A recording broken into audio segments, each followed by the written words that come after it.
Greetings, beloved at Church Ascension. Thank you for everyone who came out last night to hear the bishop. I don't know about you, but I think we heard a great message from a great speaker and gives me a lot to think about. I want to tell you a little bit about last Sunday. Last Sunday, if you weren't here, you didn't hear me tell the fact that Robert Henry, our music director, contacted me about 8 p.m. on a Saturday and said that he had COVID.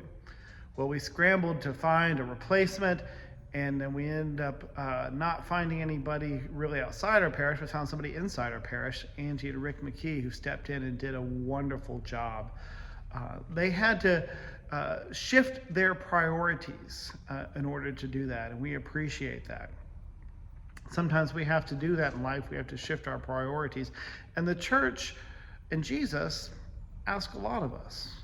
And I think sometimes we don't always live into that. I don't know about you, but I can count myself in that I don't fully live into who Jesus is calling to be and to reach my full potential.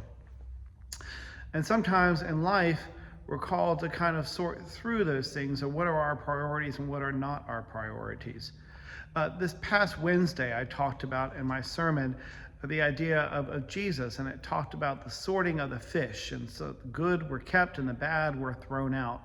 Now, many of us, when we hear that, think, well, there's good people and then there's bad people.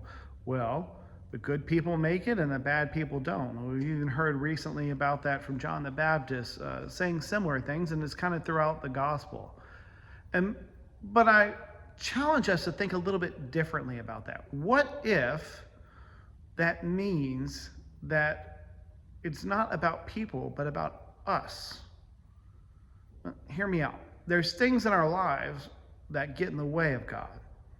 Sometimes we call that sin, sometimes we call it other things, but the reality of it is things that separate us from God.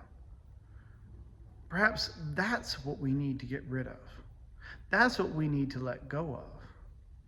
And to build up those things that don't. Sometimes it's just that simple. So instead of looking to other people and saying, am I good enough or am I not good enough? Is it something I have to say or do, or do I make the cut? Rather, what we can change is within ourselves. So how can we reprioritize our life to make God the center of things? Not as something we fit in when we need something or when it's convenient, but rather that God is at the center of our life and who we are. I think that's what we're called to do here. At least I hope that's what we're called to do here. So maybe we can help each other make God the center of our life and to see what transformation actually happens. I hope to see you this Sunday so we can all gather together and get on this important work. Happy Advent. See you this Sunday.